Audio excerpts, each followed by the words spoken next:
difícil cambiar psicológicamente, por lo que son las neurosis y la psicosis y las personalidades psicopáticas. Aquí hay muchos a los que este conocimiento les va a servir como oro molido. Conozco los casos de todos y sé que lo que voy a decir es tremendamente útil. Tanto para sus programas personales como para sus proyectos familiares o sociales o su visión de accionar allá a favor de la vida, en el campo de la política o de la sociedad. Hay que saber muy bien la diferencia entre un normal, la persona normal, saludable mentalmente, una persona neurótica, una persona psicótica y una persona psicopática o con personalidad psicopática. Vamos a comenzar por lo más sencillo. A la persona normal, saludable, le cuesta trabajo cambiar, como a todos, pero lo puede hacer. La persona saludable se define como la que puede pecar voluntariamente o la que puede realizar un acto virtuoso voluntariamente. Las decisiones que toma una persona saludable mentalmente son decisiones imputables a su voluntad. Y para fortalecer su voluntad, la persona saludable o equilibrada va a buscar los medios necesarios en 5 ámbitos. Los va a buscar en la ecología. Mi casa está diseñada ecológicamente para que sea un factor de hogar, de calor, de cortesía, de lugar bonito y agradable. Es un medio para vivir dignamente. Va a buscar los medios biológicos, alimentación, respiración, ejercicio. Va a buscar los medios psicológicos, estudio, lectura, cultura del esfuerzo. Va a buscar los medios sociales y va a buscar los medios espirituales. Ya, la persona normal se define como una persona que busca el bien de manera natural, aunque le cueste trabajo. Es más, la persona normal o saludable se da en todas las culturas, inclusive en las más cerradas. El otro día un personaje de una embajada islámica me decía que en el Islam hay una gran preocupación, sobre todo en la República de Argelia, porque resulta que cada año 90,000 argelinas se vuelven cristianas. ¿Y por qué se vuelven cristianas? Si crecieron en un ambiente absolutamente cerrado, islámico, donde además la mujer es una cosa, ¿sí? Ni siquiera está considerada como persona, porque gozan de cierto nivel de salud mental. Entonces en ellas opera la ley natural, que se llama sindéresis, que puso Dios en todo ser humano. Es propia de la naturaleza humana, la sindéresis, que se define como la incapacidad para escapar del juicio de la propia conciencia. En una persona normalmente saludable, la conciencia es un juez que se la pasa diciendo: haces bien, haces mal, investiga, no sabes, pregunta, aprende, date cuenta. Es el estado normal de una persona saludable, el estado de sindéresis, en el cual no puede escapar al juicio de su propia conciencia. ¿Y entonces qué hace con su conciencia? La ilustra, la amplía, la profundiza, la ensancha, conoce otras culturas, conoce otras religiones, otras creencias, otras formas de hacer las cosas. Y curiosamente, es la única forma en la que se dan las conversiones, estadísticamente, por búsqueda. En Inglaterra, la secta que más católicos produce, pues es la Iglesia de Inglaterra, la que fundó Enrique VIII. La anglicana. Es la que más fugas tiene al catolicismo, porque son los más estudiosos. ¿Sí? En cambio, los que dicen que ya no tienen que estudiar, los que ya le creen al gurú y ya no cuestionan nada, pues esos ahí se quedan siglos, ¿no? Y van heredando a sus hijos y nietos sus paradigmas sin ninguna posibilidad de autocrítica. Entonces, vayan midiendo lo que yo en lenguaje coloquial llamo su niño investigador. Todos tenemos un niño investigador. ¿Y cuáles son las características principales de un niño investigador? Es ser metiche y preguntón. Curioso. Curioso. Sí. Si todos los que están aquí, unos más, otros menos, desarrollan habitualmente cuestionar, preguntar, dudar, investigar, penetrar, saber, comparar, contrastar, ponderar, su salud mental queda garantizada. Porque solo la verdad nos hace libres. Entonces, el estado natural al que yo llevo a la inmensa mayoría de mis alumnos, clientes, pacientes, empresariales, corporativos, individuales, familiares, es a un estado de búsqueda permanente. La verdad es absoluta. Y tal vez nunca llegues al conocimiento absoluto de la verdad. ¿Por qué? Porque nuestro conocimiento suele ser relativo. No es que la verdad sea relativa. La verdad es absoluta. Lo relativo es el conocimiento que tenemos de ella. Entonces, el saludable mentalmente sabe que no sabe. Sabe que puede dudar, que puede cuestionar. Solo los necios no cuestionan. Solo los necios no dudan. Solo los locos se creen sus locuras. ¿Sí? El cuerdo duda de sus locuras y cuestiona, ¿estaré bien? ¿Estaré mal? Lo consulto, lo pregunto, lo contrasto, pido consejo, lo analizo, lo pospongo, lo reflexiono. Esa es la salud mental. ¿Sí? Y este estado de salud mental es hoy no mayor en México a un 12 o 15% de la población. La inmensa mayoría de la población mexicana no cuestiona nada. Como hipnotizados. No cuestiona su religión, no cuestiona la política, no cuestiona las noticias, no cuestiona las telenovelas, no cuestiona los paradigmas, ¿sí? Se lo traga todo, ruedas de molino tragadas enteritas. ¿Sí? Entonces, volvámonos investigadores, cuestionadores. ¿Sí? Me acuerdo mucho de que mi hija mayor a los 5 años, después de que dejó de creer en el ratón Miguelito y en los santos reyes y en los regalitos del niño Dios, un día me dijo, por ahí de los 8, nomás con que no me vayas a salir con que Dios no existe. ¿Eh? Nomás esa me falta, ¿no? Estoy tranquilo, hijita, sí piensas. Porque entonces ahora ya no vas a creer en Dios. Principalmente ahora vas a saber que existe. ¿Sí? Pero para eso se necesita una mente inquisidora.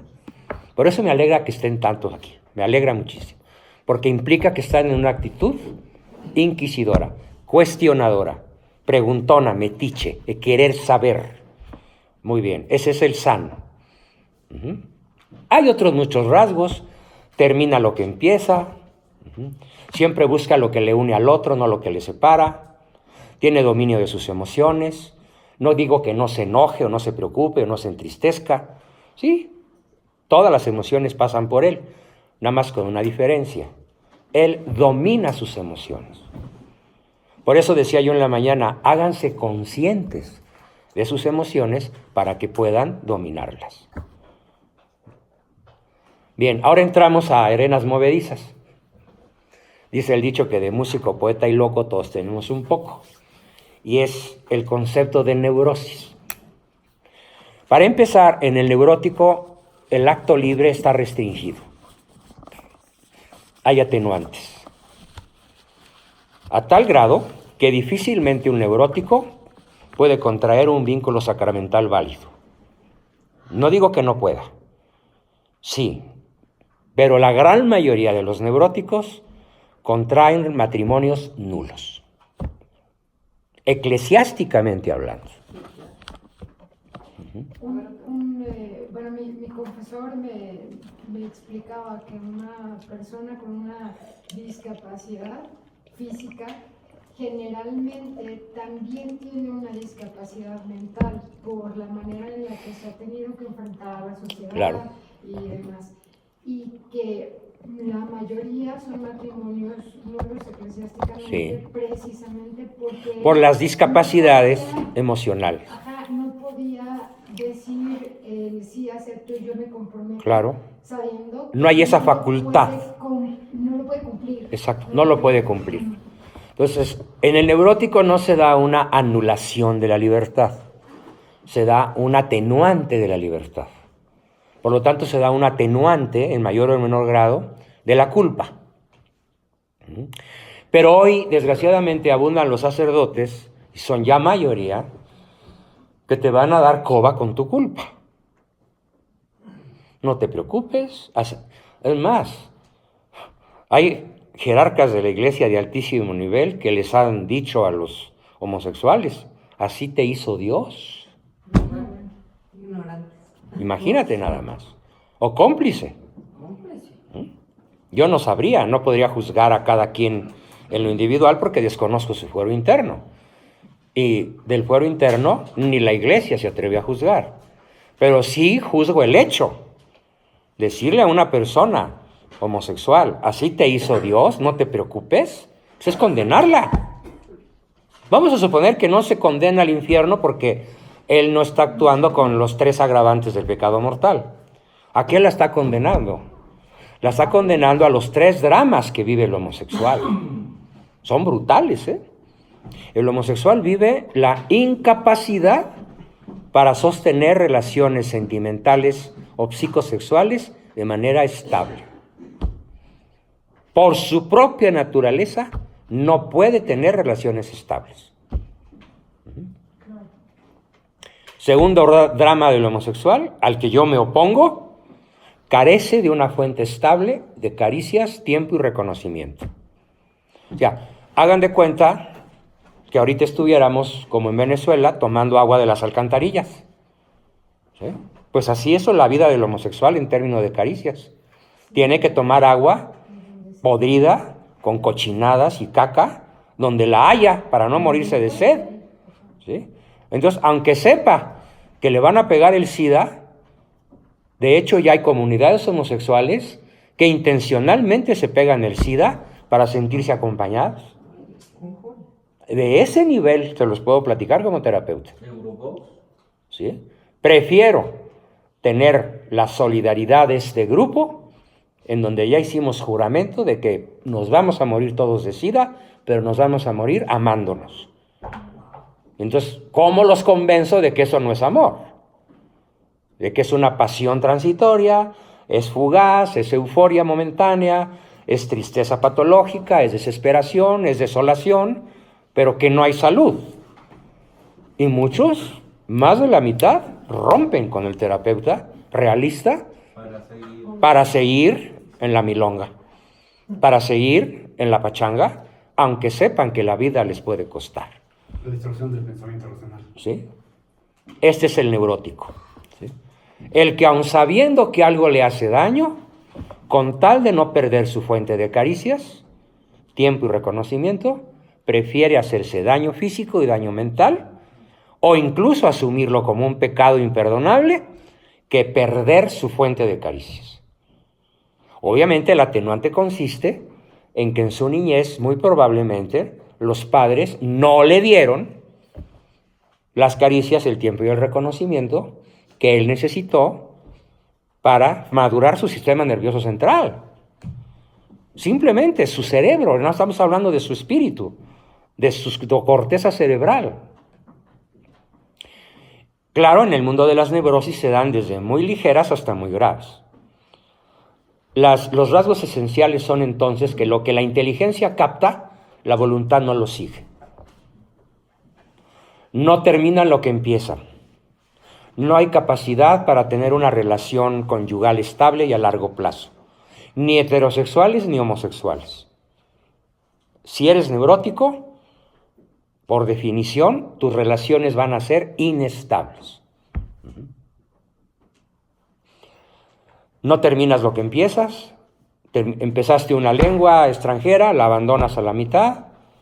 Empezaste una carrera profesional, no te recibes. Empezaste un desarrollo inmobiliario como empresario, lo dejas abandonado. en todos los niveles. ¿Sí?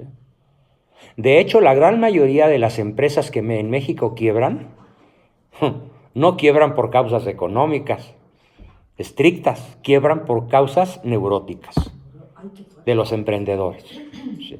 Ay, doctor, perdón, es una... Sí. La tercera del drama del homosexual, ¿cuál fue? La primera es la incapacidad para establecer relaciones psicosexuales estables y definitivas. La segunda es la pérdida de la fuente de caricias, tiempo y reconocimiento. Ajá. Y tercera, la peor de todas, el aislamiento emocional, Ay, perdón. la soledad. ¿Sí? El neurótico, el homosexual, el perfeccionista, el TOC, cualquier neurosis, el drama más profundo es su aislamiento emocional. Nadie los quiere. Se vuelven insoportables para las personas que los rodean. Y no es que sean malos, ojo. No se trata de una maldad premeditada. Se trata de una incapacidad que puede ser, en la inmensa mayoría de los casos, no culpable. Por eso hablo de la atenuación de la libertad. Para que haya pecado realmente se necesita el acto libre. Claro. ¿Sí? El neurótico difícilmente realiza actos libres. ¿Cuál es entonces el papel del terapeuta? Restituir su capacidad en la toma de decisiones libres. Y eso se aprende, se aprende. ¿Sí? No puedo hoy hacer un proceso de aprendizaje porque es a muy largo plazo. Estoy hablando de meses y a veces de años, donde la persona aprende a ser virtuosa. ¿Pero por dónde empieza? Como lo dije en la mañana, por darse cuenta de sus emociones para poderlas eliminar o controlar. Por ahí empieza el camino. ¿Sí? Bien, ese es el neurótico. Tenemos al psicótico. ¿Un esquizofrénico es neurótico? No, un esquizofrénico es psicótico. Psicótico. Ahora, ¿siempre los esquizofrénicos y los bipolares y todos necesitan medicamento? Mira, no es que los necesiten, es que llegan a ser tan pesadas sus formas de vida que no es tanto para que sanen, porque no van a sanar así, sino para no hacer tan errática, difícil e impredecible la vida de quienes lo rodean. Era decir, tan dramática la vida de quienes están. Sí, sí. Sí, porque mira, una persona que no sufre una esquizofrenia galopante, pero que tiene una personalidad esquizoide, tiene cosas como esta. Bueno, a mí me han pasado mis pacientes, mis conocidos, qué sé yo, infinidad de anécdotas, pero me acuerdo ahorita de una terrorífica. Una persona esquizoide, de muchas dificultades para comunicarse con el medio ambiente, empieza a oler a gas en su cocina, ¿sí? Ve el teléfono y dice, voy a hablarles a los bomberos, le voy a hablar a mi esposa, ¿sí? Agarra una grabadora y dice, estoy oliendo a gas, voy a hablar por teléfono, pero no. ¿Qué tal si el teléfono está embrujado? ¿Qué tal si mi percepción de que lo está oliendo a gas es una alucinación? Mejor no hablo. Y podía ser una chispa. Se incendió y se murió. Claro. Y con el teléfono celular que se logró rescatar, se reconstruyó por qué se murió. Se murió porque sus voces internas le dijeron, no hables. Eso es un esquizofrénico. ¿Le hizo caso? ¿Sí? Le hace caso a la voz interna, que es una alucinación o es una fantasía, pero no hace caso del olor a gas. ¿Sí? De la realidad. Entonces, la persona psicótica se caracteriza por vivir lejos o fuera de la realidad. El psicótico crea su propia realidad. No quiero que se tome como desprecio, insulto o crítica política, sino como un dictamen profesional. Tenemos un presidente psicótico. Sí, claro. Psicótico. Chiflado. Fuera de la realidad. Por supuesto que hay muchos al actual. Maduro no solo es psicótico, es psicópata, está fuera de la realidad. ¿Sí? Chávez estuvo fuera de la realidad. No se diga Castro Ruz, fuera de la realidad. Lenin, Stalin, Mussolini, Hitler, fuera de la realidad. Y la enfermedad de ellos se llama esquizofrenia paranoide o esquizofrenia paranoica, que consiste en hacer el mal a millones justificándolo. Entonces, el psicótico crea su propia realidad. Como lo dijo el peje hace 6 años y hace 12 y hace 18.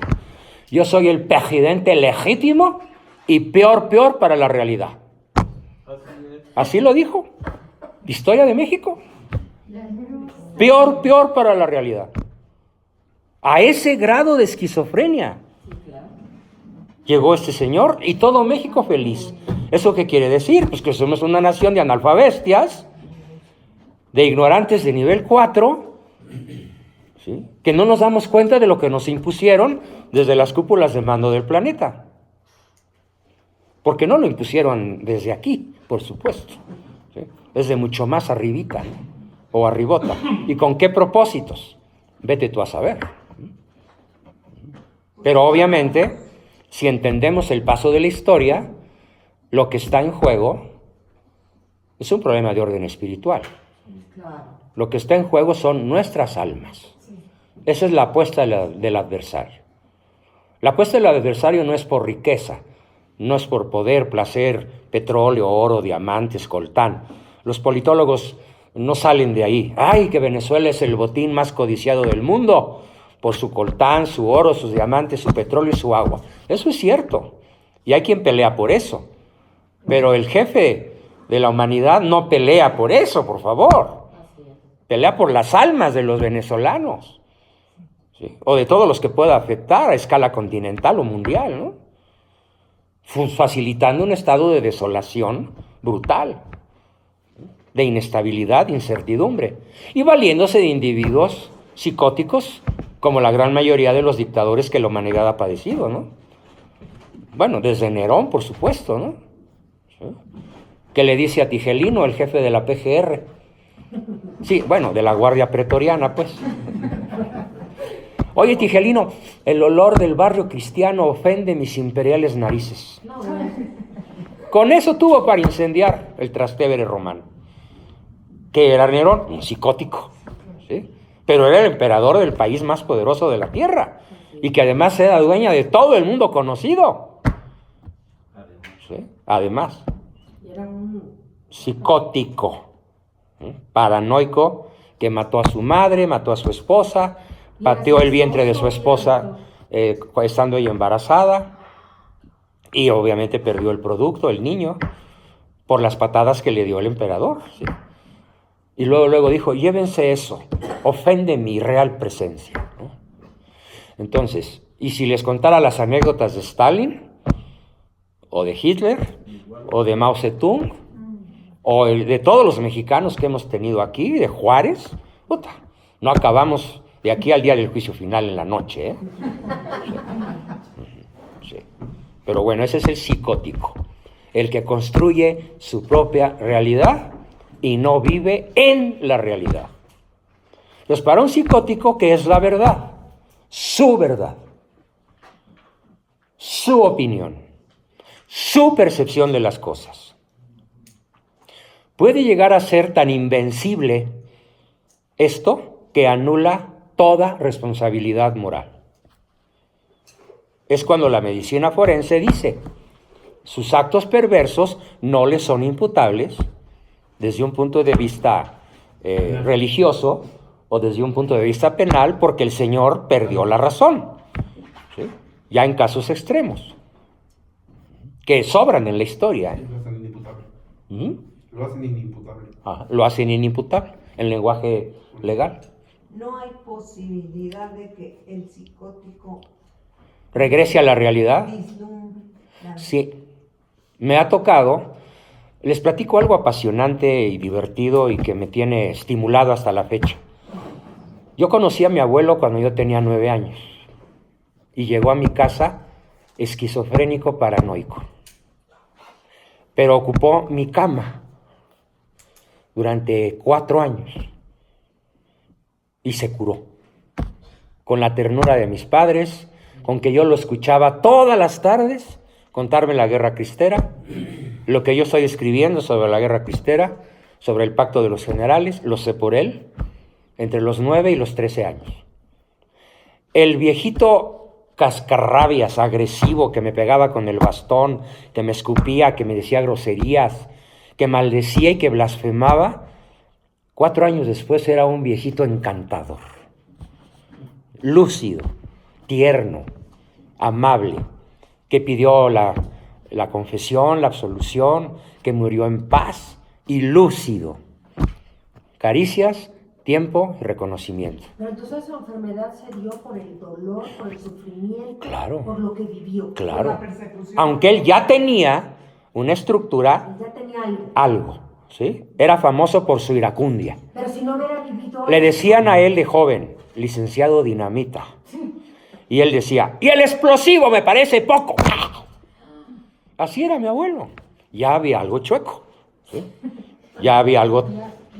Sí. Pero lo otro lo hizo crecer. Pero él fue el jefe número 1 del ejército cristero en el ala civil y le tocó la persecución y huir por todo el planeta para salvar la vida.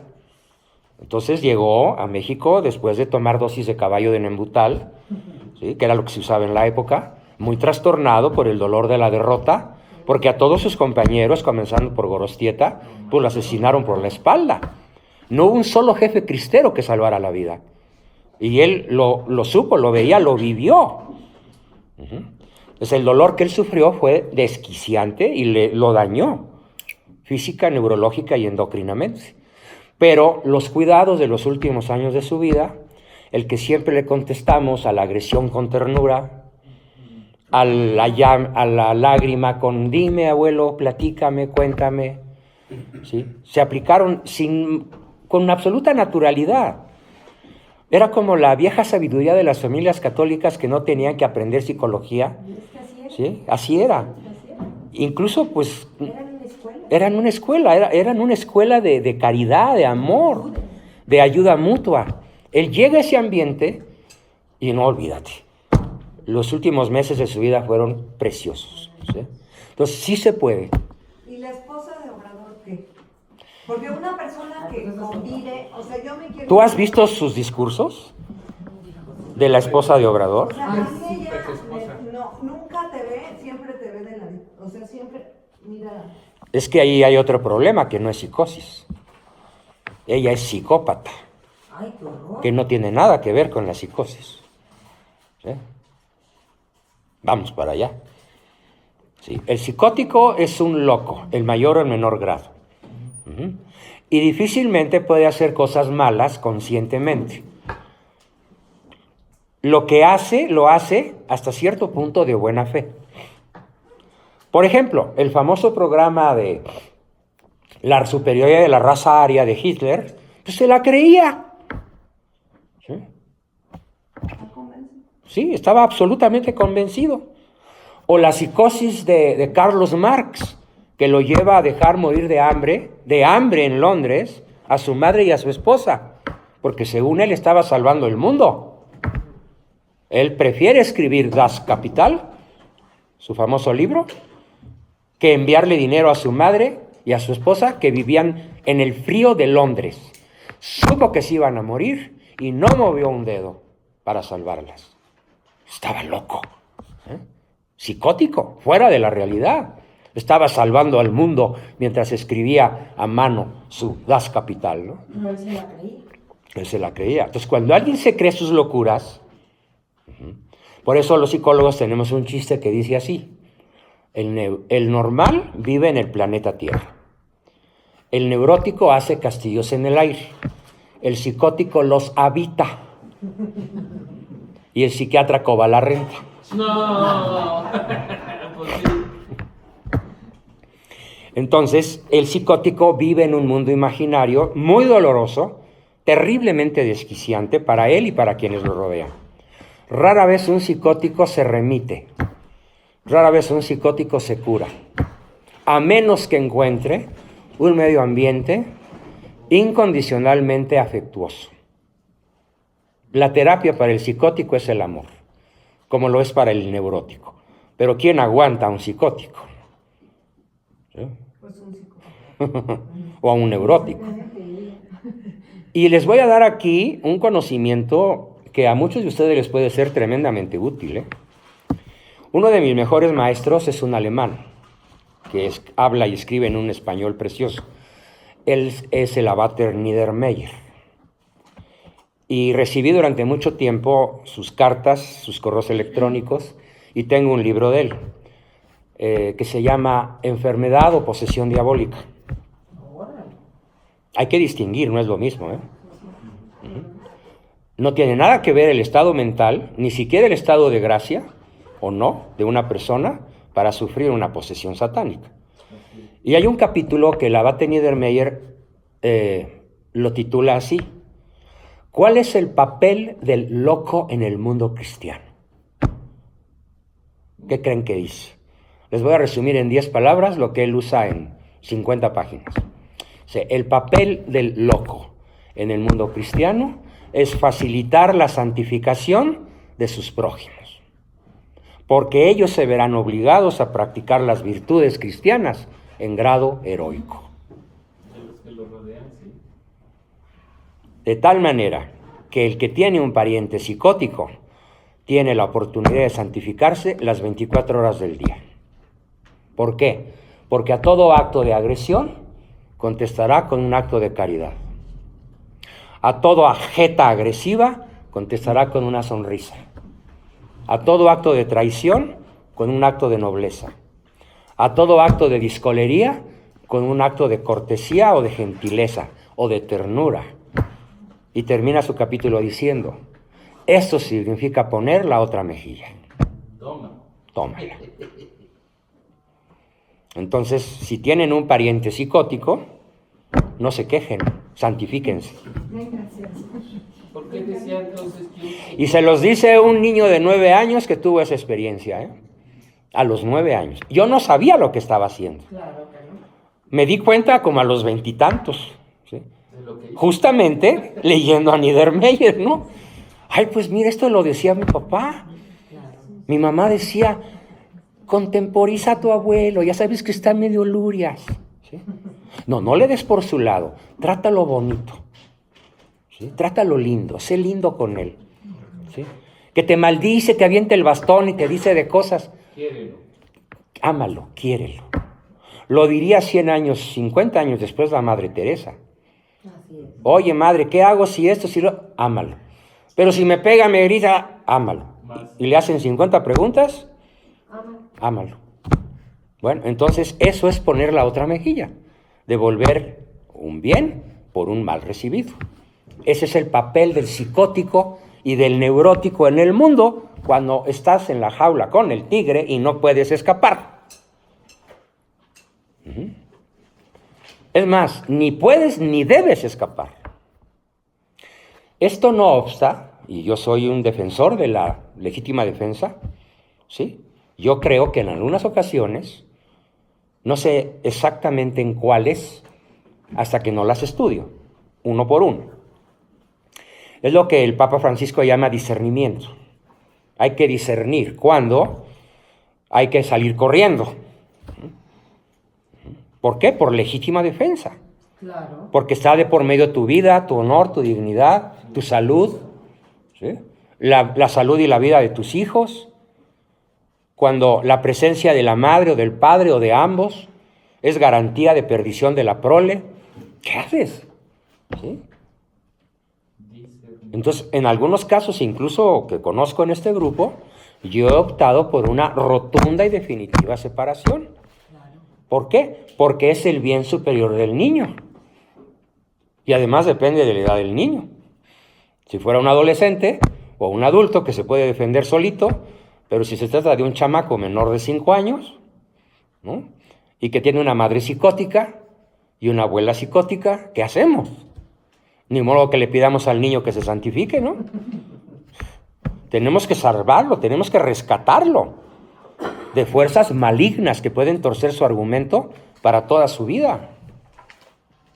Un amigo de nuestros hijos, su papá era esquizofrénico y la mamá se fue porque las llegó a lastimar, entonces ya de miedo se fueron y el hijo se quiso quedar, no, yo me voy a quedar con mi papá. Y un día el papá lo quiso ahorcar y fue cuando se decidió que él ya no viviera tampoco Claro. con él, aunque el chico era